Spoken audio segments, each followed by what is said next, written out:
Fala pessoal, tudo bem com vocês? Espero que vocês estejam muito bem neste dia. Estou aqui para trazer para vocês conteúdo para o concurso da Prefeitura de Paraná, conteúdo sobre a lei orgânica do município. Nós já fizemos a aula 1, está aqui no canal, na playlist, e agora nós estamos na aula 2. E na aula 1 nós vimos o primeiro artigo que fala ali sobre os fundamentos do município. E agora nós vamos para a aula número 2, dando continuidade a esse conteúdo que é tão importante e que normalmente as pessoas negligenciam, mas que faz toda a diferença. Então nós vamos para esse conteúdo agora de lei orgânica, aula 2. Já peço para você, se você não é inscrito nesse canal, que você se inscreva nesse canal, deixe o seu comentário, deixe o seu like. E se você ficar aqui nessa aula até o final, eu vou falar sobre algumas coisas, alguns presentes que eu vou deixar para vocês aqui no link na descrição dessa aula. Mas sem mais delongas, vamos para o nosso conteúdo. Vamos aqui para o nosso conteúdo. Já está aí na tela de vocês a lei orgânica, tá? A gente viu o artigo 1, expliquei toda a questão do artigo 1, e agora nós vamos para o artigo número 2. Aqui a intenção é deixar bem claro para você, inclusive para quem nunca estudou direito, nós trazemos aqui de maneira bem clara, bem objetiva, para que você possa realmente ter esse conteúdo, entender esse conteúdo. Então, o artigo 2, conforme você está vendo aí na sua tela, ele fala assim, ó, são poderes do município, independentes e harmônicos entre si, o legislativo e o executivo. E no parágrafo 1º desse artigo fala assim, é vedada a delegação de atribuições entre os poderes, e o parágrafo 2 fala, o cidadão investido na função de um deles não poderá exercer a de outro, salvo o permissivo contido no artigo 17 inciso 1 desta lei orgânica. Vamos entender isso daqui? Para que você possa entender esse artigo 2, a gente começa falando que ele traz ali a roupagem de um dos pilares do Estado moderno, que é o quê? Separação dos poderes. Isso já vem desde a Constituição, né? Então, ele traz esse pilar do Estado moderno, que é a separação dos poderes, mas ele faz o quê? Uma adaptação para a realidade municipal, tá? Então, para compreender de fato esse dispositivo legal, de forma bastante adequada, nós precisamos fazer o quê? Precisamos partir de uma noção clássica de Estado, do conceito de Estado, da teoria de Estado, e a ideia de divisão de poderes que foi sistematizada por Montesquieu, que é um pensador aí, renomado nessa questão da divisão dos poderes, da separação dos poderes. Então, ele pensou isso com o objetivo quê? De evitar a concentração de poder nas mãos de uma única autoridade. Por quê? Porque senão nós teríamos aí o retorno do absolutismo. Tá? Então, o raciocínio é muito simples para você entender aqui. Ele é um raciocínio simples, mas ele é extremamente necessário e eficiente, é muito profundo. O que fala aqui? Todo poder tende ao abuso quando não encontra limites. Todo poder tende ao abuso quando não encontra limites. E a solução que foi encontrada foi o quê? Foi dividir o exercício dessas funções estatais. Dividindo esse exercício dessas funções estatais, evita-se que esse poder ele se torne abusivo. Então, a primeira coisa que nós temos que entender aqui nesse artigo, nós temos aqui a estrutura do município, a estrutura de poderes no município. Diferente da União, que a gente estuda lá no direito constitucional e também dos estados, o município ele possui apenas 2 poderes, né? Ele possui o poder legislativo e o executivo. Quando a gente pensa, estudando lá no direito constitucional, a gente tem o poder legislativo, executivo e o poder judiciário. O município não conta com o poder judiciário, e cuidado aqui, porque as bancas gostam de colocar essa pegadinha. Então, não existe um poder judiciário municipal. A função jurisdicional, nesse caso, ela é exercida pelo judiciário estadual, tá? Então, porque nós temos o judiciário a nível de estado e a nível federal. Então, quando a gente fala de município, essa função jurisdicional, essa função do judiciário, ela é exercida pelo judiciário estadual. E isso não é um defeito do sistema, tá, pessoal? Mas foi, de fato, uma escolha constitucional que foi voltada para a racionalização da estrutura, a racionalização estrutural do Estado, da estrutura estatal, tá? Então, quando a gente fala também em independência dos poderes, que aqui esse artigo ele traz isso, a independência dos poderes, quando a norma afirma isso, ela está muito ligada, ela afirma que os poderes eles são independentes. Ela está dizendo o quê? Ela está dizendo que não há uma relação de subordinação entre esses poderes. E o que isso significa, Eliane? Significa que o prefeito não é subordinado à Câmara dos Vereadores e a Câmara não é subordinada ao prefeito.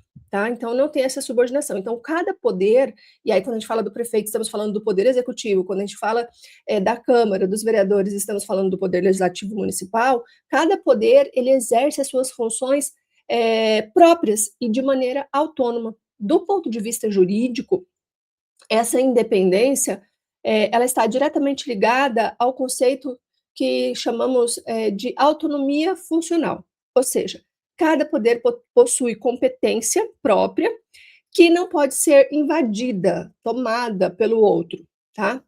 E também, nesse contexto, nós temos a questão da harmonia dos poderes. A independência, no entanto, ela não significa um isolamento, né? Vamos agir, cada poder vai agir de forma isolada. Por isso que aqui nesse artigo, ele também fala em harmonia, tá? E a harmonia, ela significa cooperação institucional. Significa cooperação institucional.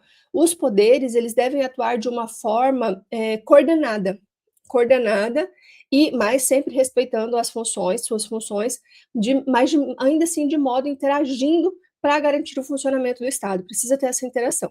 Na prática, quando a gente fala isso se manifesta em mecanismos como, por exemplo, a sanção e o veto em relação à legislação, né, que é essa interação entre o executivo e o legislativo, a fiscalização do executivo pela Câmara, ou seja, a Câmara vai fiscalizar o executivo, a aprovação de leis necessárias à boa administração do município. E aqui aparece um conceito que também é muito importante do direito constitucional, que a gente vai pensar no conceito de check and balances, que é o sistema de freios e contrapesos. Sistema de freios e contrapesos, check and balances, significa que um poder controla o outro, mas sem anulá-lo. Existe esse controle, check and balances, freios e contrapesos. Um poder vai controlar o outro, mas sem anular aquele poder, sem necessariamente invadir a esfera do outro poder. Tá? Quando o artigo ele fala também em vedação de delegação de atribuições, ali no parágrafo 1º, vedação de delegação de atribuições. Esse parágrafo 1º, ele estabelece o que necessariamente? Que é vedada a delegação de atribuições entre os poderes. E essa regra, ela tem o condão de proteger a própria lógica da separação dos poderes, tá? Se fosse possível, por exemplo, delegar livremente essas competências, a divisão ela ia deixar de existir, porque poderia ser delegada de qualquer modo, tá? Então, vem para ter essa questão de proteger a própria lógica da separação dos poderes, tá? O que significa, Eliane, delegação de atribuições para quem nunca estudou esses conceitos, essa parte do direito? O que significa delegação de atribuições? Delegar significa transferir a uma outra autoridade o exercício de uma competência que é originalmente sua, que originalmente lhe pertence. Então, delegar significa transferir a outra autoridade o exercício de uma competência que lhe é originalmente atribuída. Muito importante para você fixar isso daqui é lembrar, assim, por exemplo, se a Câmara dos Vereadores ela pudesse delegar para o prefeito, ao prefeito, a função de legislar, aí nós teríamos o quê? Uma concentração no poder executivo das funções. E isso acabaria violando a separação de poderes, porque, veja bem, o executivo, que é a parte do prefeito, ele executa, e o legislativo, ele legisla, ou seja, cria as leis municipais. Se houvesse essa delegação, iria concentrar em um só. Agora, quando a gente pensa em prova mesmo, é importante você lembrar que essa vedação não impede, olha só, essa vedação de delegação, ela não impede formas de colaboração institucional que estão previstas na própria Constituição, Constituição Federal e Constituição Estadual. Exemplo disso, Eliane, o prefeito, por exemplo, ele participa do processo legislativo, quando ele faz a sanção ou veto. Sancionar é falar assim, não, a lei entra em vigor. vetar e falar, não, esse dispositivo aqui vai estar vetado, não vai entrar em vigor. E a Câmara também fiscaliza o Executivo, então ela tem essa função de fiscalizar. Isso, lembra, isso não é delegação, mas sim interdependência funcional controlada. Interdependência funcional controlada. O fundamento aqui, quando a gente pensa em questão de vedação de acumulação de funções também, que está ali no parágrafo 2º desse dispositivo, ele fala assim, que o cidadão investido na função de um deles não poderá exercer a de outro, salvo no permissivo contido no artigo 17, inciso 1º desta lei orgânica. Então, ele estabelece que uma mesma pessoa não pode exercer funções em mais de um poder, tipo, vou exercer função lá de prefeito e também vou exercer a função de vereador, tá? Esse fundamento jurídico decorre diretamente, pessoal, da separação dos poderes, tá? Se uma mesma pessoa pudesse atuar simultaneamente no legislativo e no executivo, o que nós teríamos era uma concentração de poder, o que comprometeria o sistema, tá? É muito importante aqui o conceito de investidura, tá? O texto ele fala cidadão investido na função, tá? O texto fala ali, ó, cidadão investido na função. E investidura é o ato pelo qual alguém passa a exercer um cargo público, tá? Quando você vai ter ali a sua investidura no seu cargo público. Quando alguém toma posse como vereador, por exemplo, ele está investido ali no cargo público. Quando a gente pensa nisso, é importante entender que o vereador ele não pode ser ao mesmo tempo prefeito. Lembra, o vereador não pode ser ao mesmo tempo prefeito. E o prefeito não pode exercer a função legislativa ao mesmo tempo que exerce a função executiva. Tá? Existe uma exceção que está falando aí no parágrafo 2º, que fala do artigo 17 dessa lei orgânica. Essa menção que faz do artigo 17, inciso 1º, indica que a própria lei orgânica, em algumas situações específicas, existe uma flexibilização dessa regra, tá? O que a gente interpreta aqui? Que essa técnica ela é comum no direito, tá? A regra é uma regra geral, estabelecida de forma geral, mas o próprio sistema prevê exceções que são expressas, tá? Então, esse artigo, quando você lê ele deve ser lido em conjunto com esses outros dispositivos da lei orgânica e também da Constituição Federal, para que você entenda um todo. E ele não cria uma separação dos poderes, ele reduz, no âmbito municipal, um princípio constitucional estruturante, tá? Eu vou vir aqui no artigo 17 para vocês verem do que está se falando aqui dessa exceção. Deixa eu só abrir aqui, 17, ó. Não perde o mandato o vereador.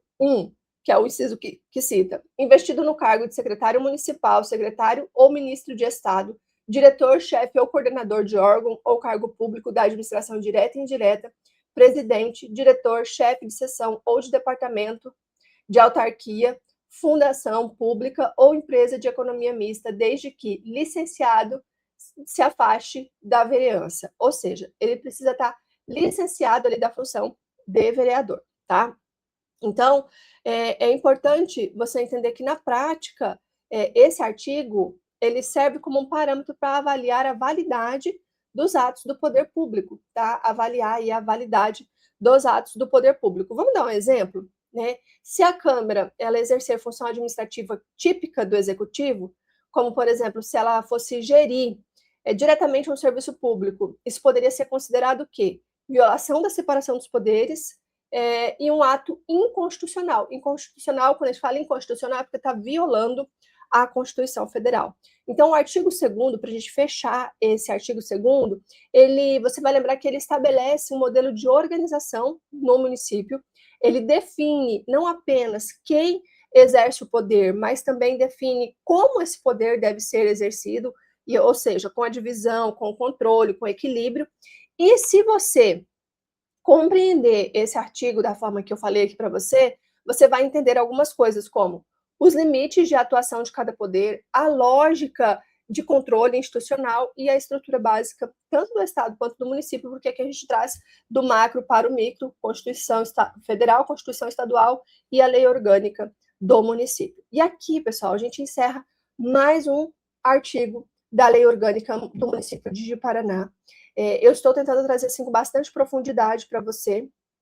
Então, assista, anota quando você estiver assistindo essa aula, anota, faz suas anotações, pega a lei orgânica para você ler. Ah, Eliane, é muito devagar. É, porque a lei orgânica, ela é isso, é na íntegra, a gente precisa ver na íntegra ela, tá?